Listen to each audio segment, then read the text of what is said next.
Hello दोस्तों, मैं आपका स्टोरी टेलर कौशल एस कुमार।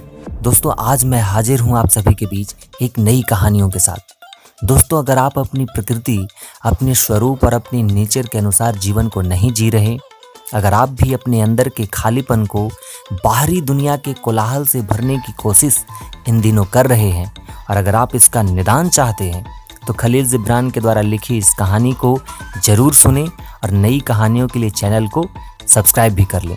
तो आइए सुनते हैं कहानी जिसका नाम है मेंढक। ग्रीष्म ऋतु में एक दिन एक मेंढक ने अपनी मेंढकी से कहा, यार मुझे लगता है कि हमारे रात्रि गीतों से इस तालाब के किनारे के मकान में रहने वाले लोगों को परेशानी होती होगी।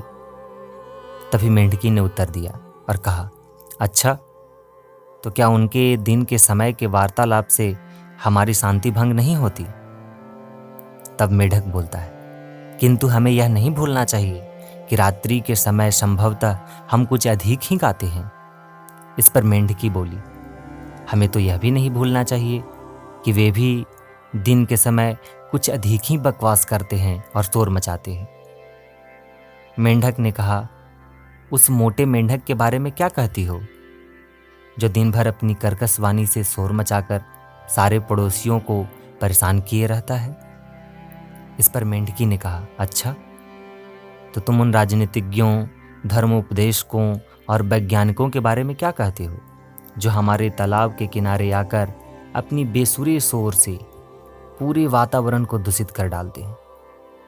तब मेंढक बोलता है, चलो कोई बात नहीं, कम से कम हम इन मनुष्यों से थोड़ा अधिक शिष्ट बने, पोलाइट बने और रात्रि के समय बिल्कुल शांत रहें। अपना संगीत अपने हृदय में ही रखें, चाहे चंद्रमा और सितारे हमें कितना ही क्यों न बुलाएं। हमें कम से कम 1 या 2 रातें या फिर 3 रातें ही चुप रहकर देखना चाहिए। इस पर मेंढकी बोली, बहुत अच्छा, मुझे तो स्वीकार है, देखते हैं तुम्हारे हृदय की सुदारता का क्या परिणाम निकलता है। उस रात को सारे मेंढक चुप रहे। दूसरी रात को भी वे सब बिल्कुल शांत रहे। फिर तीसरी रात को भी सब पूरी शांति से स्तब्ध रहे, चुप रहे। किंतु आश्चर्य की बात तो यह है कि एक बातूनी औरत जो कि तालाब के किनारे रहती थी, जब तीसरे दिन प्रातःकाल नाश्ता करने बैठी तो अपने पति से चिल्लाकर बोली, मैं इन 3 दिनों से ठीक से सो नहीं पाई हूं। जब मेरे कान में इन मेंढक की आवाजें आती रहती थी तब मैं निश्चिंत होकर सोती थी। अवश्य कोई अनहोनी घटना घटी है जिससे 3 रातों से मेंढक ने गाना बंद कर रखा है। मैं तो अनिद्रा के कारण लगता है पागल ही हो जाऊंगी।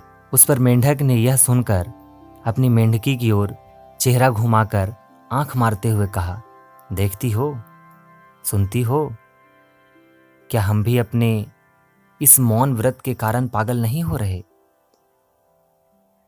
मेंढकी ने उत्तर दिया, हाँ, रात्रि की निस्तब्धता तो हम पर भी भारी गुजरी और मैं भी जान गई हूं कि जो लोग अपने खालीपन को बाहरी दुनिया के कोलाहल से भरने की कोशिश करते हैं, उन लोगों की सुविधा का ध्यान रखते हुए हमें अपने गाना बंद नहीं करना चाहिए।